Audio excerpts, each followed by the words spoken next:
Ladies and gentlemen, welcome into another episode of the Straight Fire Podcast. We're so glad to have you all listening from wherever you're listening from. Go ahead and support the podcast in any way you can. And we have kind of a special episode, I guess, to jump straight into it. This was a request sent to me. Do you think I should read it or... Yeah, I'll read a part of it. The topic we have today is talking about dancing, and specifically, is dancing a sin? How should Christians address dancing? Things like that. And Noah, Landon, while I pull this email up, y'all tell me a little bit about why this is. Why do the Church of Christ even consider this a sin?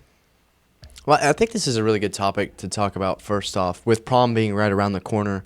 It is a question that a lot of us ask, and we should ask this question, is it wrong to go to prom?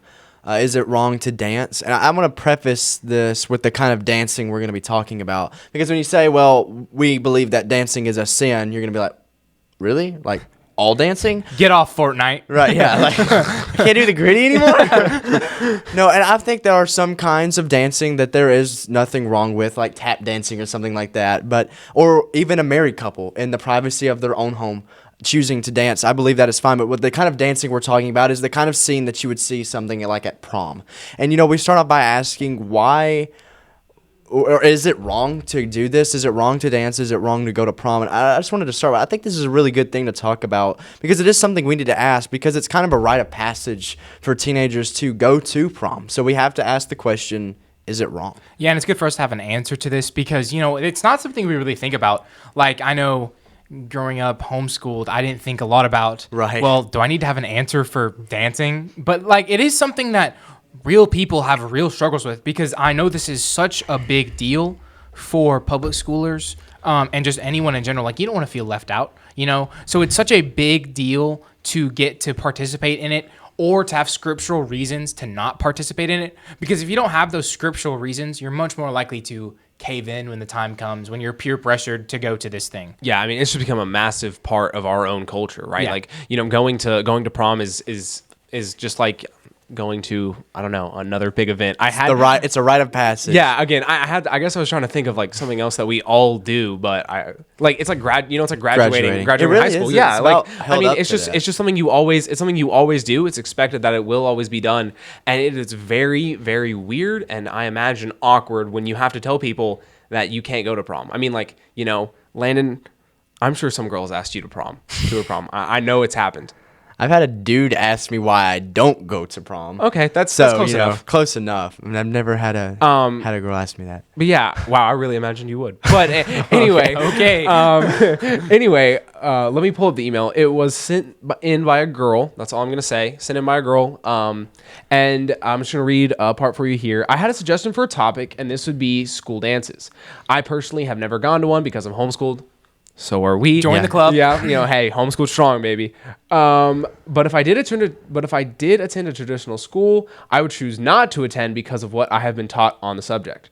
On the other hand, I have many friends who are Christians who go to school dances and say that the Bible does not have really anything to say about them. If someone were to ask me my opinion on it, I would say that I believe it would be wrong to go, but I wouldn't necessarily know where to go in the Bible to show that. Well, have you come to the right place? Not me specifically, but hopefully Noah and Landon can give you some great passages while I try to manage the conversation, if you will. And so I kind of took that email and I made a few questions, right, as I do for these podcasts. And the first one is simply this, and it's kind of the question I already asked: why do we consider dancing a sin? Well, to start with that question. Let me pull this up real quick. To start with that question, why is dancing a sin, right? And again, we have to go back to what Landon said at the very beginning. We're talking about the kind of dancing that goes on at a prom. We're not talking about the 18th century ballroom dancing, or we're not talking about, people being on a stage and doing some tap dance, theatrical, anything like that. We are talking about a specific type of dancing, and I'll get into that in a second. But just Matthew 5:28. Is the first verse that came to my mind. I'm sure it came to a lot of your minds. And it says, "But I say to you, whoever looks at a woman to lust after her has already committed adultery with her in his heart." So when we combine teenagers who struggle enough with sexual purity. Right, we had a whole series on that. You could almost call this. I was about to say this might be the three. You could call this part 3 of the podcast. I guess the only thing was it wasn't planned, but yes, this basically is. So, and you combine teenagers and who struggle enough with sexual purity, right? And then you have people dressed immodestly. You have, which has again previously been discussed, with dimly lit, provocative dancing that goes on at most proms. Right, with suggestive music. We have a pretty bad scenario going on here for anyone proclaiming to be a Christian. There is nothing good happening at something like this, right? And I want to come back to this later because most people aren't trying to be sinful, they're just ignorant. Yeah. But there is a really, really big problem here. Right? This is a very sinful environment because, as Jesus said in Matthew 5:28, it incites that lust, right? It makes us people, and I don't want to be too graphic here, but people are moving in their bodies in a way that wants other people's attention in a sexual manner, right? That is what's going on here, and that's the kind of dancing that is wrong, right? And it goes back to that definition of immodest that we talked about. They are drawing attention to themselves that's not their attention to draw. Right? That's only, like Landon said, for a married couple to look at each other like that.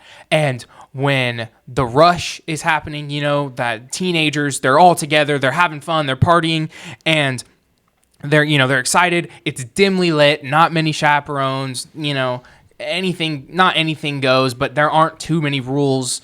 And there's really what is stopping Satan from taking advantage of these people, right?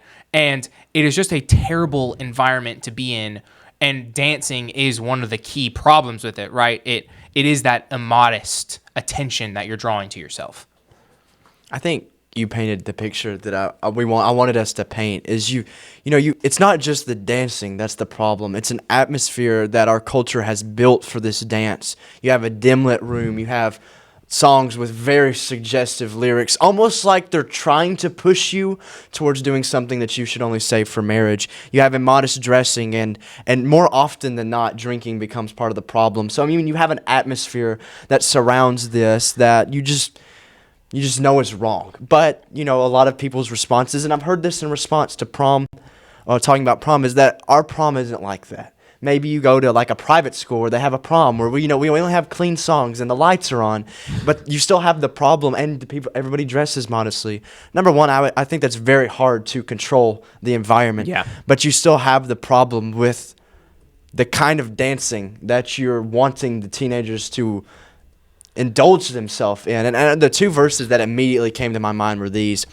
It's 1 Thessalonians 5:22. It says, abstain from every appearance of evil. And then 2 Timothy 2:22, it says, flee youthful lusts. More often than not, the Bible talks about sin, and it talks about how you need to stand fast and be unmovable. You need to put on the armor of God, and you need to defend yourself, and you need to be ready to fight against the wiles of the devil. And you need to be able to do all these things. But then it gets to the topic of youthful lust, and it says you need to run. Because I think God understands that there's a lot of things that you can defend yourself against. But as a teenager with raging hormones, and it's a thing, you are not going to be able to stop yourself when this happens. And so you need to flee youthful lusts. There's a lot of things you can fight against. But there's some things you just need to stay away from because you're not going to be able to overcome them. And that's why we say, oh, you can go to the prom, but don't dance. Or you can go to this, but don't participate. You can go to a bar, but just don't drink. But when you're young and these youthful lusts are real, don't even get close, because once you're close, you're too close. You're too far in to run now, right? There is no escaping it. It will take hold of you. There's a 3-word saying, choose your battles, right? Yeah. If you choose this battle, you will lose. I hate telling you that, but any form or fashion of this kind of environment is a losing battle. And I'm sorry, no, go ahead. I was just gonna say every piece of it, like me and Landon have talked about, every piece of it is against what we stand for. There's a verse in Song of Solomon. First time Song of Solomon's been mentioned on the podcast. I would say that is the first Song of Solomon. But it just talks about ever. Keep love sleeping.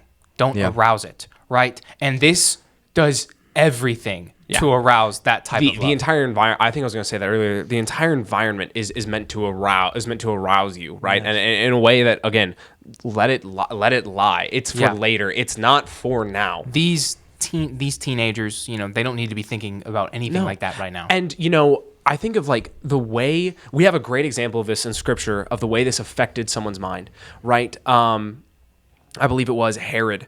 King Herod was having a party, and whose daughter was it? Herodias's daughter came and danced before them, and Herod, got caught up in the wine, in the alcohol, in this sensual environment, right? Maybe not unlike one we would see in a modern day prom, and he lost his head and he executed John the Baptist.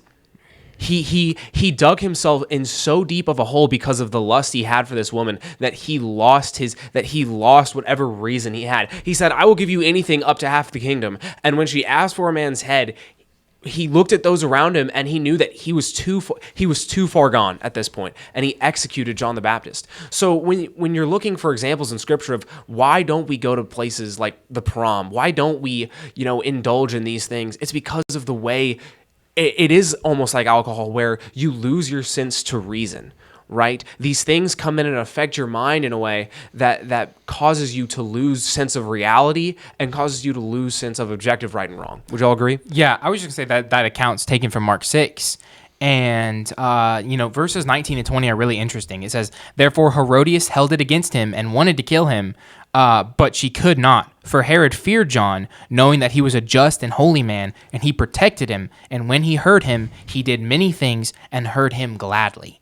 Exactly. He lost his head. So this was someone that he heard gladly, probably considered a friend. And because of the dancing that happened and him putting himself in a very bad environment where he wasn't thinking clearly only about what was in front of him, he ended up promising to kill someone that meant a lot to him, and that he wasn't planning to kill, who he was in fact protecting. Leonard, do you have anything to add? Or I have a question. It's one that I didn't write down, but it goes with this. Go ahead. Oh, okay. All right. Shocker. No, here's a question he didn't write down. What? Oh no. It's just that idea of like, is it the dancing itself or is it the environment? And I have an idea of what the answer is. I just want to put it out there in case anyone's struggling. Because like we'll say, alcohol, maybe this intoxicating beverage isn't a sin. And if you're wondering about that, great podcast on that. But it's being drunk is, right? Is it, maybe this dance isn't the problem. It's just everything that we've made it into. Galatians 5:19 says, "Now the works of the flesh are evident, which are adultery, fornication, uncleanliness, lewdness, idolatry, sorcery, hatred, contentions, jealousy, outbursts of wrath, selfish ambitions, dissensions, heresies, envy, murders, drunkenness, revelries, and the such like, of which I tell you beforehand, just as I told you in times past, that those who practice such things will not inherit the kingdom of God." And so this idea, and it's a word I want to introduce to you, is this word lasciviousness. And that's a word that no one uses. It's a really big word. It's used in the King James Version of these verses, Galatians 5. And so what lasciviousness is, when you get down to its roots, is that you do something that incites lust. It's not fornication where you do something that you shouldn't do before marriage, but it's you did something to the mind of the person. He said when Jesus talked about adultery, and it starts in the heart when you think about it. What lasciviousness is I've done something with the intention to incite lust. Thayer is a Greek scholar. He did Thayer's Greek lexicon. And when talking about lasciviousness, this is what he said, and this is interesting. Specifically to this verse, lasciviousness is the unchaste handling between males and females and indecent bodily movements. Does that not sound like dancing? But the thing is, dancing isn't really the problem. The problem is lasciviousness, which is wrapped up in dancing. Because if we say dancing is the problem, then you shouldn't dance when you're married. That's not the problem. Dancing isn't the problem. It's the lasciviousness that our culture has wrapped dancing around. And it's this idea of I'm dancing with the purpose, because when you dance like you do at a prom, whether you want to accept it or not, you're dancing with the purpose of inciting lust. Because what you've done is it's unchaste handling of males and females. You're holding someone of the opposite sex like you shouldn't be, and you're moving your body in such a way that there's only one thing that can happen. I don't understand how you can't see that, because the reality is when you dance at prom, whether you like to admit that or not, I don't think most people go to prom. Most girls go to prom with the intention of making the person they're dancing with think things that they shouldn't think. I hope most girls don't think that. But the truth is, whether you like it or not, whether you're a Christian or not, when you dance with that boy at the prom, what you've done is you've put something in his mind that Jesus said never should have been there. Let me say really quickly, we are not the person who emailed this question in. We are not sitting here like lambasting you for not knowing these verses. Oh, absolutely or whatever. not. I don't want to make it feel like we're lecturing you about this. We're trying to we're using your great question that you sent in, absolutely, and your experience that you've had with it to inform everybody. I don't want anybody to think we're sitting here like, how could you not know about A, B, and C scriptures? Yeah, and again, we don't want to blast those friends that she has either that goes to this. Again, it's most of this, like Landon talks about, is ignorance. Yeah. Mm-hmm. But why we do use such strong language is because this is a problem that will affect people in ways they don't even think about. Hebrews 13:4 says, marriage is honorable among all, and the bed undefiled, but fornicators and adulterers God will judge. Well, Jesus said fornication happens when you lust on a woman. So this is something that is sacred, that God has reserved for a man and a wife, that we now just put in front of everybody, even teenagers. Most sins we don't allow teenagers to have access to, at least till they're older, right? We kind of, put them away somewhere else, and it's for this is the adults. Alcohol, you gotta be 21. Drinking for the adults. Yeah, this is gambling for the adults. This is 21 and up. But this is something that, well, it makes people happy, so we should let everyone have it. No, this is something that is sacred, right? And ultimately, God will judge these people, and we wonder why our youth grow up to be such bad adults with such vices, is because it started in school, and then they get out, and where do you think they go? Well, they go look for the same type thing, and it gets worse, and it gets worse, and it gets worse, and it gets worse, till eventually they can't function anymore. So it is a little thing, and most of the people don't realize what they're doing. But if we don't start realize what we're doing, then we are going to go down a very, very bad road. That kind of leads into the next question. Question 2. What does our willingness to let our children do this say about our culture? A lot. Well, thanks. Yeah. Oh, there's that. All right, next question. We got. I think, the world is going to be the world. And our culture has shown that it's going to be a culture that is going to push for the things that you crave now. That's what you go after. You don't wait for marriage to have sex. You don't wait for all of these things. You just do it when you want it and you have it now. And, when I think about this, when I thought about this question, I spent a lot of time thinking about why the world is really the world. But I know I'm not really answering your question, so I apologize. Hopefully, you're good. will, you're but good. The world is going to act like the world. And, it's kind of funny when I see Christians surprised that people in the world are sinning. We get surprised when people walk around drunk, and we get surprised when people all do these things. The world is going to be the world.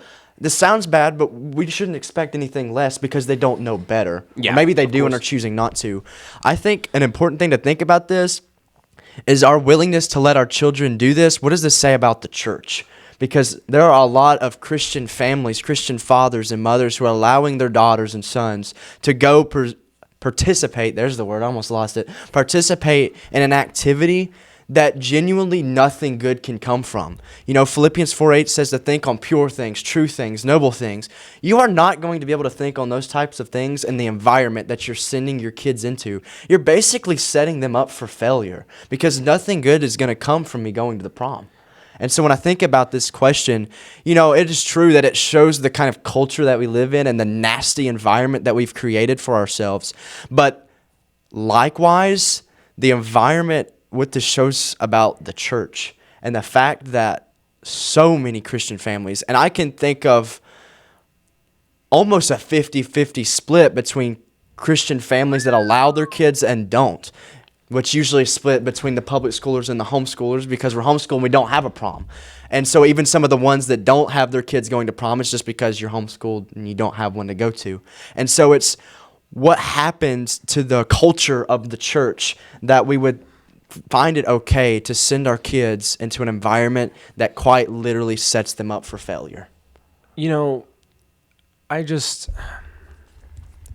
I struggle with the idea of us sending when did they go to prom? 17, 18? Juniors, seniors. Seniors. With us sending, because people don't grow up as fast anymore. That's been a well-established fact, right? Back in ye olden days, they were getting married at In the 80s? Yeah, no. Well, my great-grandmother got married at 16 and had a kid, I think, little shortly after that. They just had a first child, right? And again, I'm 18 and I'm still living with my parents. And I say that I'm going through college, all that. And this isn't about. I'm trying not to make this about me. I don't know how we got down this road. Anyway, all that to say, we're sending these kids, and maybe they weren't considered kids. Again, when my great grandmother was, but we're sending these kids into this nightclub environment. And why are even, and you, Landon, you said people in the world, they don't care about, their sin, and they don't care about showing us that they're doing sin, but we wouldn't send these kids in, well, I guess about 18 is probably when you would start sending them into places like this. But why are we okay with that? Why are people of the world okay with, hey, we're not going to let you drink or gamble or, whatever else, drink or gamble, but yeah, we're going to send you into this environment because surely it's okay, right? This question, why are we okay with that? Why is the world, even with all the sin that they accept, why are they willing to put that on their children, right? Do we not want the better things for our children? Do they seek to corrupt them because they want their children to be like them, right? They don't like seeing someone who has a better standard than they do. Is that the thing? Is that why they ridicule those who don't go to prom, who don't have, who even are homeschooled, right? Because they just don't like people with a higher standard than them. And I don't say that to judge, but I do think that is the truth of the matter. I would answer your question in two ways. The first way, I would say they don't like it when people say, well, I'm not going to go to the prom. It makes them feel bad about doing that and how they're allowing their kids to do that, right? Satan has done a masterful job of making sin feel normal. He has done a masterful job of now it is not the people who are in the right who are questioning the people in the wrong, but it's the people in the wrong who are throwing doubt and throwing hateful words at the people who are trying to preach truth. And he says that's who they are. They can't help it, right? And it's this idea of, and the second way I was going to answer your question, it's the idea of, well, I want my kid to feel good. I want him to be happy. I want him to enjoy himself. Jeremiah 17:9 says, "The heart is deceitful above all things and desperately wicked. Who can know it?" If we are doing what feels good, then ultimately it's going to lead you to a very, very, very bad place. Right? God didn't tell us to feel saved. He told us to know that we're saved, right? Mm-hmm. He didn't give us this information so that I can have this happy feeling in my chest that I'm going to heaven, right? Because feelings come and go, right? They're not stable.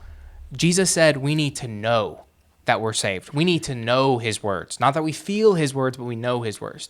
These people make their decisions based on emotions, right? They make it based on the emotion of, I want my kid to have fun, or, these people are hurting me, so I want my kid to do this to show those people who think it's wrong that it's absolutely fine and not a problem, right? They're making decisions not based off what is right or wrong, but they're making those decisions based off just what they feel in their heart makes them happy and, vindicates them, right? They're making decisions based off emotions.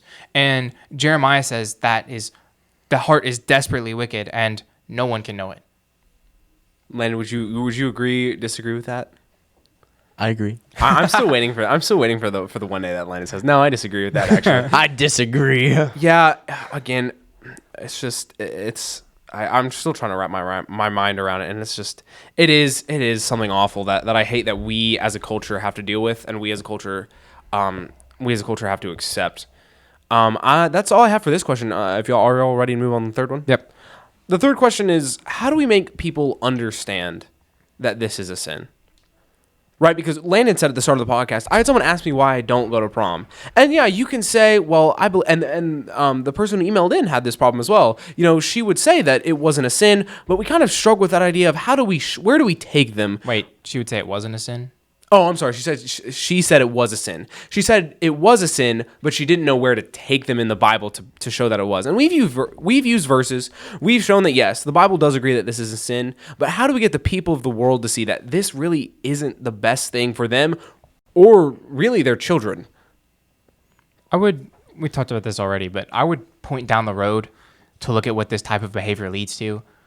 I would preface that to say, though, this is going to be something that's very, very, very, very difficult to get people to see, especially teenagers, to see that this is a sin, right? Very difficult, especially if they haven't been raised in the environment where it's considered a sin. Go. Oh, I was just saying, well, especially because so many don't. Yeah. Right? Don't we have a podcast on peer pressure or something like that? Comparison. We have a podcast on comparison. And, we talk about what social creatures teenagers are and how everything is in the moment. And when all your friends are going to a moment that you're not going to be in, that's hard for them to grasp. Yeah. So, yeah, you're right. And so they grow up in this environment where it's the cool thing to do. It is the acceptable thing to do. You're not going to really be cool if you don't have a date and go to prom or whatever. Yeah.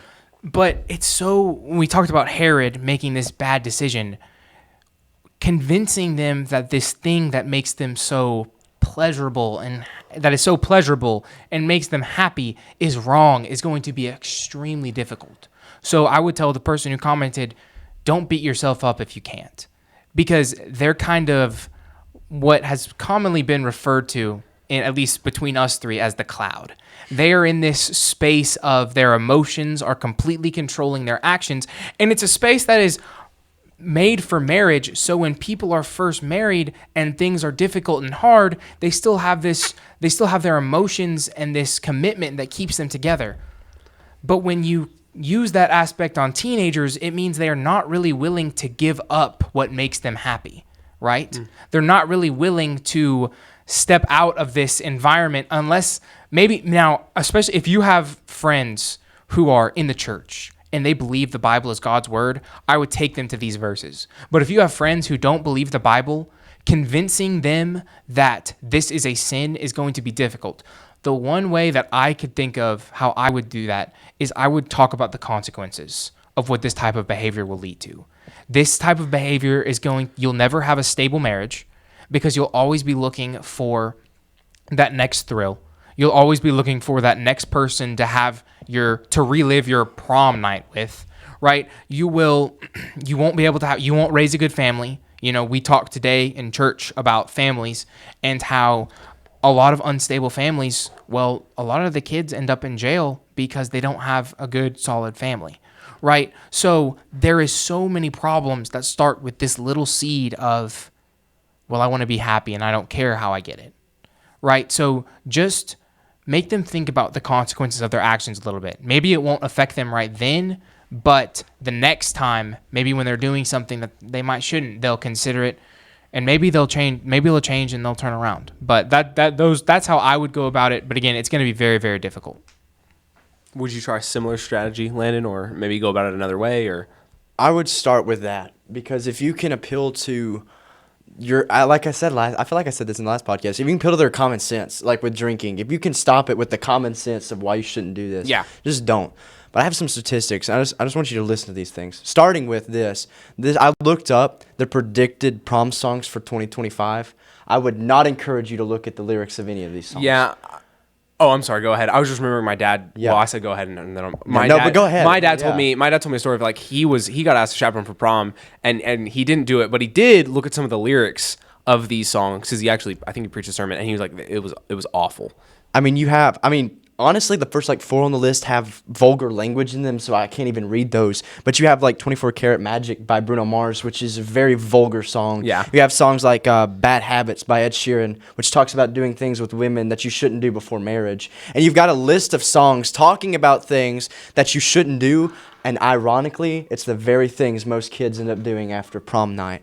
Now I'm going to start going into some of these statistics. In a study of 12,843 high school students, 14% of the kids reporting having sex on prom night. 5% of those girls and 3% of their boys lost their virginity on prom night, with nearly 53% reporting alcohol consumption. Ooh.